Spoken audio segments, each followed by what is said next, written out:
Hi, Julia Ridgmont here, and welcome to Julia Ridgmont Unscripted, where I get to tell you about the not so glamorous life of a writer.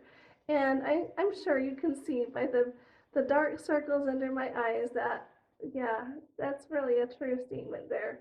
I was up really late last night finishing Hope Springs Eternal, and I'm happy to report that it is finished, at least to the point where it's off to the editor now, and she'll work her magic on that manuscript and send it back to me, and I'll be able to finish polishing it up before I upload it onto KDP.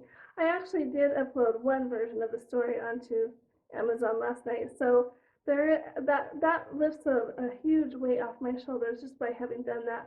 But I will definitely upload the final version before the deadline for the pre-order. And speaking of the pre-order, you can get the book right now for 99 cents. And that's a steal because let me tell you, this book came in at 50,000 words. And that's the longest story I've written in a couple of years. So I wasn't expecting it to be that long, but that's just how long I needed to tell the story completely. Um, so I'm really happy with the version that and the way it turned out. I'm dealing with some really sensitive topics in this story. Um, Susanna Eversole Stratton, her first husband Sam, committed suicide when he was caught for his thievery and his the schemes that he was in on with the Burgesses in scheming people out of their money and their property and all that. He committed suicide when the sheriff came to get him. And the first scene actually describes that.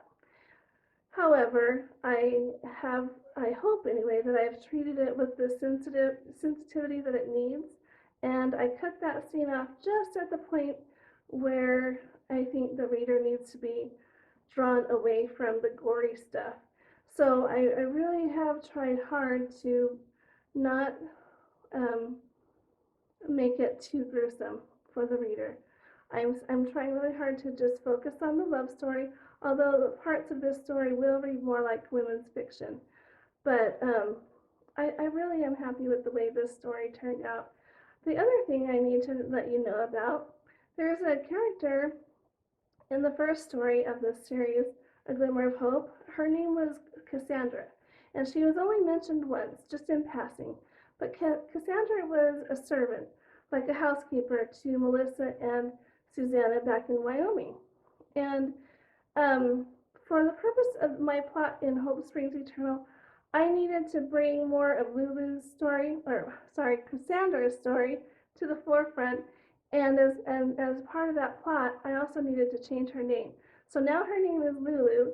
That's short for Mary Lou. But she grew up as a slave with Susanna in Susanna's household when Susanna was young.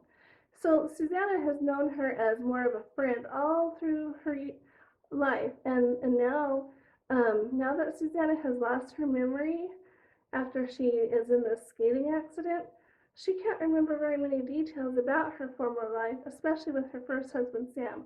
But that's going to play a significant role in this plot, especially toward the end. So I just wanted to let you know about that name change. Um, just really quick too, one more thing. I'm holding a party in my Facebook reader group tomorrow, Wednesday, January 22nd. It's called, my reader group is called Stories That Connect Our Lives. And I would love for you to join me tomorrow. I have invited several different authors to come in and show us what they have been working on as well.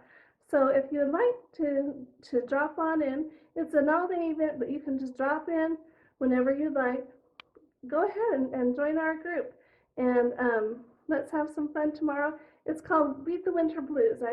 I especially wanted to have this party so that we can all get through this difficult winter. It's been a difficult one for me as well. So we all need to lift our spirits, and I just hope to see you there tomorrow.